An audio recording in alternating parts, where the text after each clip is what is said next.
Bienvenue à bord du voyage en pleine conscience. Vous écoutez l'épisode 71 de la balade astrale consacrée au transit de Vénus en Vierge du 9 octobre au 8 novembre 2023. Je vous souhaite une très belle balade, n'accrochez pas votre ceinture et ouvrez votre esprit.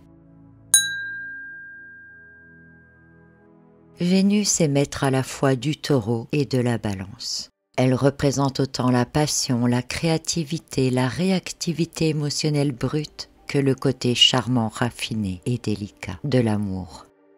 En Taureau, elle est comme un diamant brut et en Balance, un magnifique bijou révélant toute la beauté du diamant. À présent, Vénus entre dans un signe de terre qu'est celui de la Vierge. Et bien qu'elle soit de l'élément air, en tant que maître du Taureau, elle maîtrise l'élément terre qu'elle façonne selon ses désirs et ses envies. Et des désirs et des envies, Vénus, qui vient de passer près de 4 mois dans le signe du Lion, en a. Cependant, le signe de la Vierge dans lequel elle entre la ramène les pieds sur terre, se confrontant à la réalité, lui rappelant ses obligations mais aussi ses capacités réelles. Des capacités et des désirs qui ne sont peut-être pas en harmonie avec l'immense créativité qu'elle possède.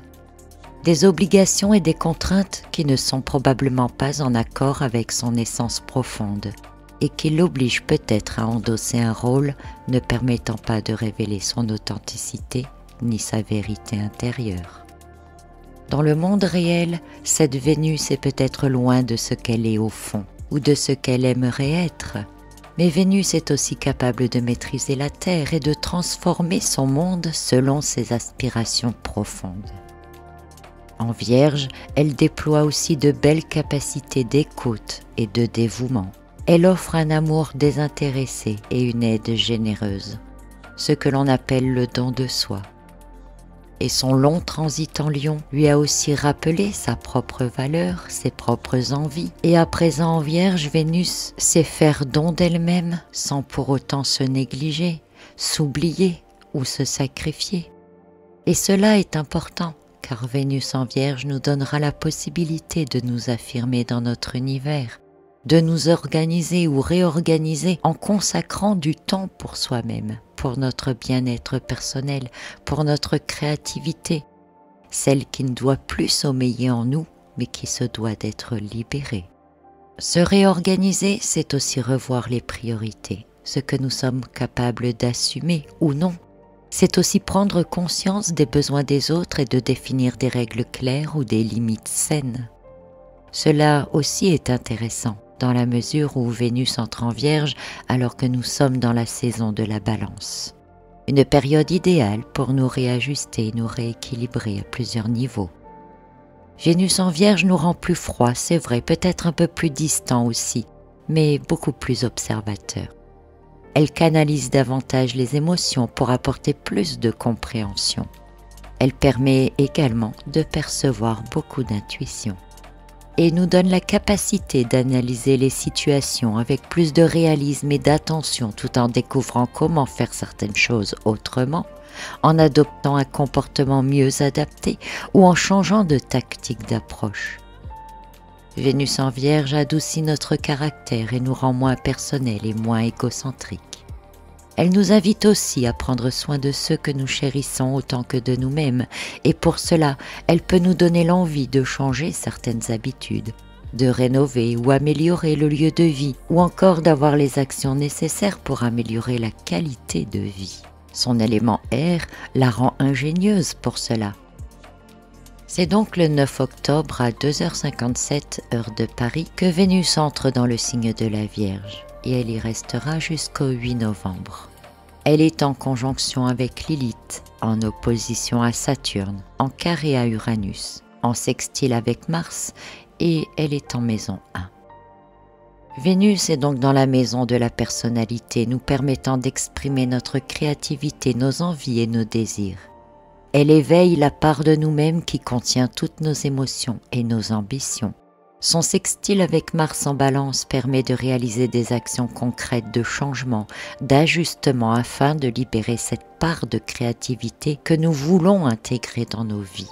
Et Mars en Balance donne cette énergie d'action à Vénus qui encourage à se dévoiler, à se réorganiser, mais aussi pour prendre soin des autres, trouver sa juste place auprès des autres ou encore pour être à l'écoute avec bienveillance. C'est une énergie qui permet à la Vénus qui se trouve en chacun de nous de retrouver son équilibre tant dans le monde physique que dans le monde mental et émotionnel. Sa conjonction avec Lilith, tout juste entrée en Vierge elle aussi, pousse notre Vénus analytique et raisonnée à lâcher prise, à retrouver plus de spontanéité, à accepter que tout ne soit pas parfait et de comprendre que le plus important est de vivre l'instant, de profiter de chaque seconde de vie comme une chance d'être avec ceux que l'on aime, de prendre soin d'eux, de prendre soin de soi et d'être authentique. Lilith réveille le côté adaptable de la Vierge et permet alors à Vénus d'exprimer des émotions souvent refoulées. Il est vrai que cela peut être intense, parfois difficile à gérer, d'autant plus que Vénus est ici en carré avec Uranus. Mais cela permet d'accéder à ce qui se cache réellement derrière nos habitudes, nos routines, nos rituels et autres comportements. Quelle est la peur enfouie, inavouable, véritable, que nous occultons, mais qui nous pousse à diverses manies? Pourquoi suis-je si perfectionniste? Pourquoi je me sacrifie toujours pour les autres? Pourquoi ai-je besoin d'un planning bien orchestré? Pourquoi je donne tant d'importance à certains détails? En nous permettant de chercher nos peurs enfouies, Lilith donnera l'occasion à Vénus de comprendre ses craintes, ses déviances, ses distances, et l'obligera à lâcher prise sur tout ce qui l'empêche de libérer son propre potentiel dans la vie concrète. L'opposition de Vénus avec Saturne au moment de son entrée en Vierge aidera à réfléchir sur ces questions de manière profonde. Pas toujours agréable, c'est vrai, car ce n'est pas toujours agréable d'être face à soi-même, dans la révélation de soi-même, surtout quand ces révélations mettent en lumière certaines de nos parts d'ombre. Mais c'est tellement évolutif d'en prendre conscience, puis de tenter de comprendre comment, quand, pourquoi nous les avons développées en nous.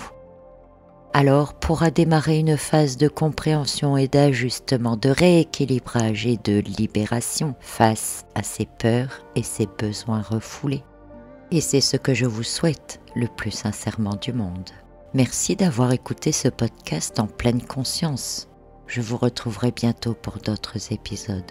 En attendant, connectez-vous à l'énergie de Vénus en Vierge et de sa conjonction avec Lilith. Et partez à la découverte des profondeurs de votre être avec lumière et bienveillance pour vous-même.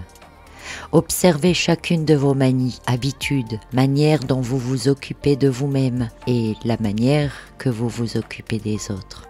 Puis demandez-vous, qu'est-ce que je comble comme désir? De quoi ai-je peur si je ne fais plus ceci ou cela? Suis-je trop organisé? Pas assez? Ai-je du temps libre?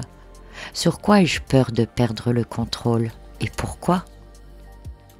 Puis détendez-vous et dans les jours à venir, lâchez prise. Tentez d'autres approches, d'autres manières de faire et vous verrez que finalement vos peurs, celles qui inconsciemment ne vous permettent pas d'être qui vous êtes, ne vous permettent pas la spontanéité, ne sont en réalité pas fondées. C'est alors le moment de vous libérer.